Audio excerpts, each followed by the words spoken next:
अस्सलाम वालेकुम viewer, chemistry lover में खुश आमदीद। व्यूअर, हम केमिस्ट्री में आज 9th क्लास का फर्स्ट लेक्चर जो है वो डिस्कस करने जा रहे हैं। इससे पहले व्यूअर हमारे इस चैनल को सब्सक्राइब करें और बेल के आइकन को क्लिक करें ताकि आने वाली हर नई वीडियो का नोटिफिकेशन आपको मिल सके। सबसे पहले हम केमिस्ट्री की डेफिनेशन करेंगे। तो the branch of science which deals with the composition, structure, properties and reaction of matters. यानी इसमें क्या होगा, सबसे पहले कंपोजिशन है, फिर उसके बाद जो है वो स्ट्रक्चर है, फिर उसके बाद जो है प्रॉपर्टीज़ हैं और रिएक्शन ऑफ मैटर। कंपोजिशन बनावट को कहते हैं, स्ट्रक्चर जो है वो साख्त, और प्रॉपर्टीज़ और reaction of matter, properties Khawas हैं और रिएक्शन ऑफ मैटर यानी मैटर के साथ जो रिएक्शन वगैरह होते हैं। यानी मैटर की कंपोजिशन, मैटर की साख्त, मैटर की प्रॉपर्टीज़ और मैटर के जो रिएक्शन होते हैं वो सारे क्या कहलाते हैं, वो केमिस्ट्री कहलाती है। यूजेस में देखें, अगर डेली लाइफ में यूजेस में हम देखें तो पेट्रोकेमिकल प्रोडक्ट हैं, मेडिसन्स वगैरह, ड्रग्स जो हैं, सोप, डिटर्जेंट्स वगैरह, पेपर, प्लास्टिक्स वगैरह, पेंट्स हैं, पिगमेंट्स हैं, इंसेक्टिसाइड्स हैं, पेस्टिसाइड्स, ये तमाम के तमाम जो है वो एक केमिस्ट की मेहनत की बदौलत जो है ये प्रोडक्ट्स बने हैं। इसी तरह डेली लाइफ में इनके साइड इफ़ेक्ट्स भी हैं। ब्रांचेस ऑफ केमिस्ट्री जो है केमिस्ट्री को डिवाइड किया गया फॉलोइंग ब्रांचेस में। एक में फ़िज़िकल केमिस्ट्री है, इनऑर्गेनिक केमिस्ट्री, ऑर्गेनिक केमिस्ट्री है, उसके बाद इंडस्ट्रियल केमिस्ट्री है, और उसके बाद न्यूक्लियर केमिस्ट्री है, इन्वायरमेंटल केमिस्ट्री और एनालिटिकल केमिस्ट्री। तो आज हम सबसे पहले जो स्टडी करने जा रहे हैं वो है हमारे पास फ़िज़िकल केमिस्ट्री। फ़िज़िकल केमिस्ट्री क्या होती है? फ़िज़िकल केमिस्ट्री है ब्रांच ऑफ केमिस्ट्री। केमिस्ट्री की वो ब्रांच है, शाख है, जिसमें हम क्या करते हैं, स्टडी करते हैं किस चीज़ की, रिलेशनशिप की between the composition and physical properties of matter along with change in them. यानी हम मैटर के स्टडी तो हम मैटर ही की करेंगे ना, और मैटर की फ़िज़िकल प्रॉपर्टीज़ और कंपोजिशन के में क्या जो है वो रिलेशनशिप है। फ़िज़िकल प्रॉपर्टीज़ कैसे हैं, जैसे स्ट्रक्चर उनका क्या है, यानी स्ट्रक्चर ऑफ एटम्स जो हैं वो इसकी प्रॉपर्टीज़ में आ जाते हैं। फॉर्मेशन ऑफ मालिक्यूल्स, मालिक्यूल किस तरह बनते हैं। इसी तरह बिहेवियर ऑफ गैसेस हैं, लिक्विड है और सॉलिड, इनके बिहेवियर कैसे हैं, यानी ये रैंडम मोशन करते हैं, ये जो है मोशन के हवाले से, और इनके साइज़ इनके वॉल्यूम के हवाले से, इनकी शेप के हवाले से सारी जो इनकी स्टडी है वो हमारे पास क्या होती है, फ़िज़िकल केमिस्ट्री कहलाती है। दूसरा, हम इसमें ये भी स्टडी करते हैं कि टेम्परेचर का इन पे क्या इफ़ेक्ट है, रेडिएशन का क्या इफ़ेक्ट है मैटर पे, और ये सारी जो हैं वो मैटर के बारे में जो इस तरह की जो इसकी फ़िज़िकल प्रॉपर्टीज़ और इनके कंपोजिशन में जो स्टडी है उसको हम फ़िज़िकल केमिस्ट्री कहते हैं। एक सिंपल सी अगर मैं एग्जांपल देना चाहूँ तो देखें, जिस तरह हमारे पास आइस है, आइस किस तरह जो है वो वाटर में चेंज हो रहा है, ठीक है, और आइस की कंपोजिशन क्या है, उसकी फ़िज़िकल जो है फ़िज़िकल उसकी प्रॉपर्टीज़ यानी उसकी फॉर्मेशन किस तरह है, फिर वो किस तरह चेंज हो रहा है, यानी लिक्विड में किस तरह चेंज हो रहा है, और फिर वो गैसेस में किस तरह चेंज हो रहा है। तो ये सारी की सारी जो हमारे पास इंफॉर्मेशन है वो फ़िज़िकल केमिस्ट्री की बदौलत है। इसके बाद इनऑर्गेनिक केमिस्ट्री क्या होती है? इनऑर्गेनिक केमिस्ट्री में हम ब्रांच ऑफ केमिस्ट्री है in which we deal with study of all elements. अब ये इसका क्या मतलब है, यानी पीरियाडिक टेबल में जो हमारे पास एलिमेंट्स हैं, ये पीरियाडिक टेबल। अब पीरियाडिक टेबल क्या होता है, एक जो है वो केमिस्ट्स ने एक टेबल बनाई है जिसमें मुख्तलिफ़ एलिमेंट्स को उन्होंने जो है वो मुख्तलिफ़ एलिमेंट्स को उन्होंने एक तरतीब दी है उनके एटॉमिक नंबर की बेस पे। तो ये आगे हम स्टडी करेंगे, एटॉमिक नंबर क्या होते हैं, एटॉमिक मास क्या होता है, और ये सारी स्टडीज़ हम पीरियाडिक टेबल में करेंगे। ये दूसरे लफ्ज़ों में एलिमेंट्स जो होते हैं उनको एक ख़ास तरतीब दिया गया है एक टेबल में, और यानी कायनात में बहुत सारे एलिमेंट्स पाए जाते हैं। तो इन तमाम एलिमेंट्स में से कुछ एलिमेंट्स ऐसे हैं जो डिस्कवर हो भी चुके हैं और कुछ ऐसे हैं जो अभी डिस्कवर होने हैं। तो तमाम एलिमेंट्स जो भी हैं उनकी जो हमारे पास स्टडी होती है उसको हम क्या कहते हैं, इनऑर्गेनिक केमिस्ट्री कहते हैं। लेकिन इसमें उन कंपाउंड्स की स्टडी नहीं होती जैसा कि कार्बन और हाइड्रोजन कंपाउंड्स का नाम ले रहा हूँ। अच्छा, पहले मैं जो नाम ले रहा था वो एलिमेंट्स का ले रहा था, लेकिन अब जो बात हो रही है वो किसकी हो रही है, वो हो रही है कंपाउंड्स की।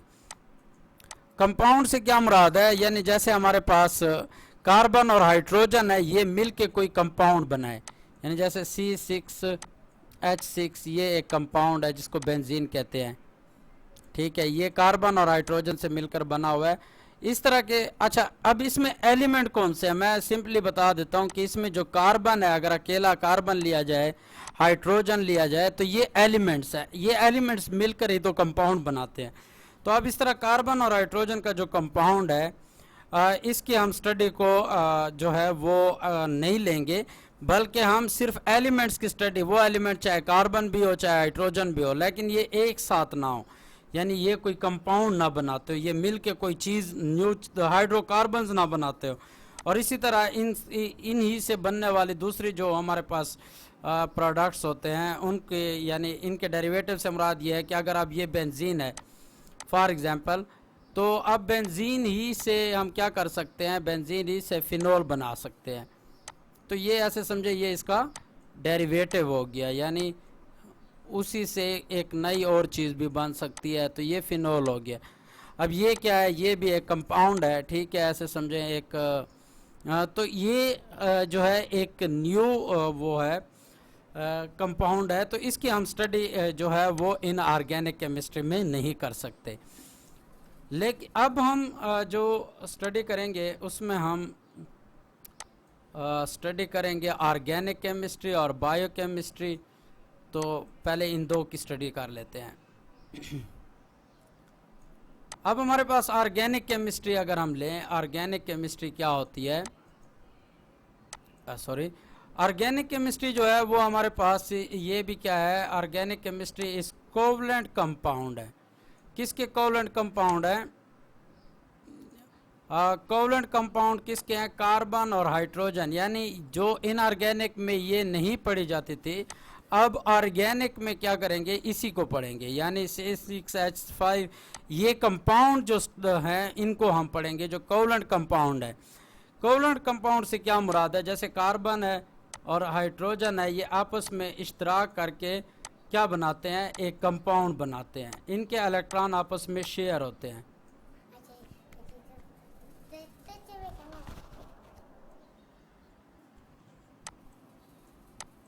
इनके कंपाउंड आपस में क्या होते हैं, इनके कंपाउंड इनके हाइड्रोजन आपस में शेयरिंग करके एक कंपाउंड बनाते हैं, और ये क्या कहलाते हैं, ये कोवलेंट कंपाउंड कहलाते हैं। और इनके जो डेरिवेटिव होते हैं वो भी क्या होते हैं, कोवलेंट कंपाउंड होते हैं।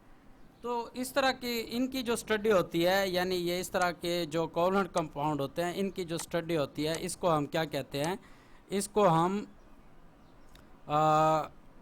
ऑर्गेनिक केमिस्ट्री कहते हैं। इसका स्कोप क्या है, यानी पेट्रोलियम में, पेट्रोकेमिकल में, फार्मास्यूटिकल इंडस्ट्री में जो है वो क्या होती है, ऑर्गेनिक केमिस्ट्री यूज़ होती है। अब चलते हैं नेक्स्ट, हमारे पास जो है वो बायोकेमिस्ट्री है। अच्छा, बायोकेमिस्ट्री में क्या होता है, बायोकेमिस्ट्री हमारे पास केमिस्ट्री की वो ब्रांच है जिसमें हम वही स्ट्रक्चर, कंपोजिशन, केमिकल रिएक्शन जो है सब्सटेंस की, किन में, लिविंग ऑर्गेनिज्म में, यानी लिविंग ऑर्गेनिज्म में जो सब्सटेंस की स्ट्रक्चर है, उनकी फिर कंपोजिशन है और उनके फिर केमिकल रिएक्शन है लिविंग ऑर्गेनिज्म में, इसकी स्टडी को हम क्या कहते हैं, इसकी स्टडी को हम बायोकेमिस्ट्री कहते हैं। बायोकेमिस्ट्री में लिविंग ऑर्गेनिज्म में जैसा कि सिंथेसिस होती है, सिंथेसिस का मतलब है चीज़ों का बनना, ठीक है, और मेटाबॉलिज्म होती है बायोमॉलिक्यूल की, कार्बोहाइड्रेट्स, प्रोटीन और फैट्स वगैरह की। तो इसका स्कोप क्या है? इसका स्कोप ये है कि बायोकेमिस्ट्री मेडिसन में, फूड में, एग्रीकल्चर में जो है बायोकेमिस्ट्री यूज़ होती है। इसके बाद व्यूअर हमारे पास जो नेक्स्ट टॉपिक है वो है हमारे पास एनालिटिकल केमिस्ट्री। एनालिटिकल केमिस्ट्री क्या है? Sorry, industrial chemistry. उस इंडस्ट्रियल केमिस्ट्री, एनालिटिकल केमिस्ट्री और न्यूक्लियर केमिस्ट्री। तो व्यूअर इसके बाद हमारे पास जो टॉपिक है वो है इंडस्ट्रियल केमिस्ट्री। इंडस्ट्रियल केमिस्ट्री क्या होती है? इंडस्ट्रियल केमिस्ट्री का मतलब यह है कि ये भी केमिस्ट्री की वो ब्रांच है जिसमें मैन्युफैक्चरिंग होती है केमिकल कंपाउंड की ऑन कमर्शियल स्केल, यानी हम मार्केट के लिए जो चीज़ें तैयार करते हैं उसको हम क्या कहते हैं? Industrial chemistry. ये डील करती है मैन्युफैक्चरिंग ऑफ बेसिक केमिकल, जैसा कि ऑक्सीजन है, अमोनिया है, caustic soda, nitric acid, sulphuric acid. अच्छा, ये नाइट्रिक एसिड जो है इसका फार्मूला होता है HNO3। आगे जाके आप ये पढ़ेंगे फार्मूलाज किस तरह बनते हैं और HNO3, ठीक है, ये आप आगे लेक्चर्स में भी पढ़ेंगे। इसी तरीके से हमारे पास जो न्यूक्लियर केमिस्ट्री है, न्यूक्लियर केमिस्ट्री में क्या होता है? Branch of chemistry in which we study radioactivity, nuclear processes, यानी आपके पास एक न्यूक्लियस है और इस न्यूक्लियस में से क्या होते हैं? रेडिएशन इमिट होती है। जैसे मिसाल के तौर पे यूरेनियम है और यूरेनियम से क्या होता है? रेडिएशन इमिट होती है और ये खुद चेंज हो जाता है और न्यूक्लियाई में, यानी बेरियम में चेंज हो जाता है और साथ इसे 3 न्यूट्रॉन इमिट्स होते हैं और प्लस जो है इसमें एनर्जी भी इमिट होती है। बेरियम में हो सकता है, क्रिप्टॉन में हो सकती है और इस तरह के जो बेरियम है, क्रिप्टॉन है, इनके अंदर ये न्यूक्लियाई जो यूरेनियम वाली थी वो चेंज होगी इनमें। तो साथ 3 न्यूट्रॉन्स इमिट्स हुए और साथ क्या हुई? एनर्जी भी इमिट्स हुई। जब यूरेनियम टूटता है तो टूटने की वजह से ये इसमें से रेडिएशंस, तो यूरेनियम में से हर वक्त रेडिएशंस इमिट्स होती रहती है, ठीक है, और ये रेडिएशंस इमिट्स होते हुए ये न्यूक्लियाई जो है वो मुख्तलिफ न्यूक्लियाई में चेंज होता रहता है, तो इसको न्यूक्लियर प्रोसेसेस कहते हैं।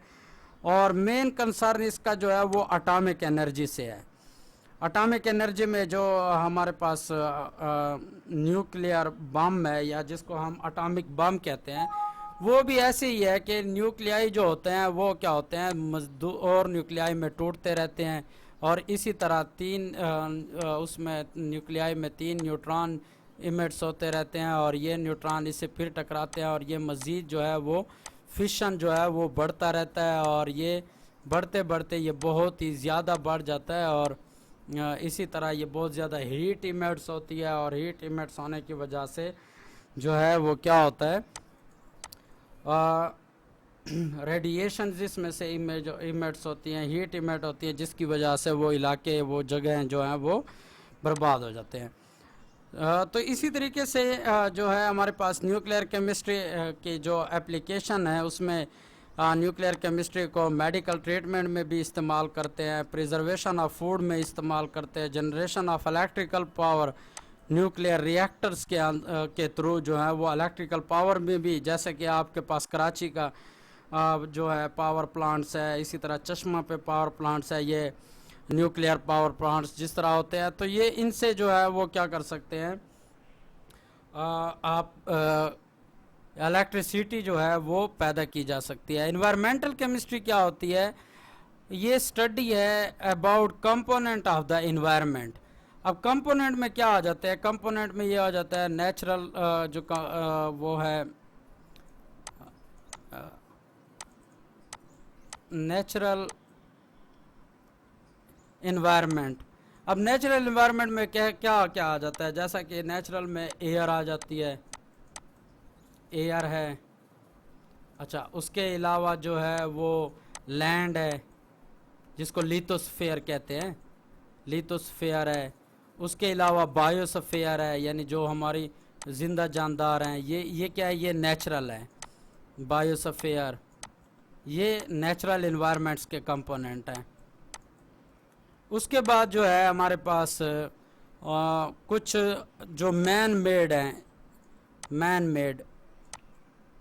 मेड में कौन से हैं, जैसा कि हम बिल्डिंग वगैरह बनाते हैं, बिल्डिंग्स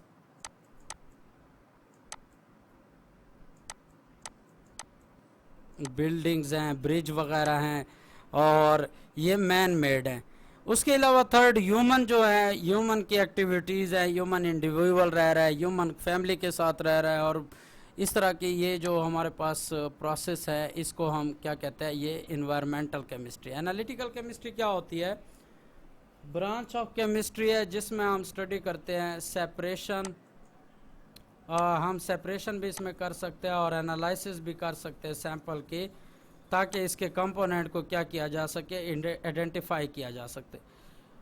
ये प्रोसेस दो तरीके से लिया जाता है, एक क्वांटिटेटिव एनालिसिस और एक दूसरा जो है वो क्वालिटेटिव एनालिसिस। क्वालिटेटिव एनालिसिस क्या होते हैं कि क्वालिटेटिव एनालिसिस में हमारे पास जो है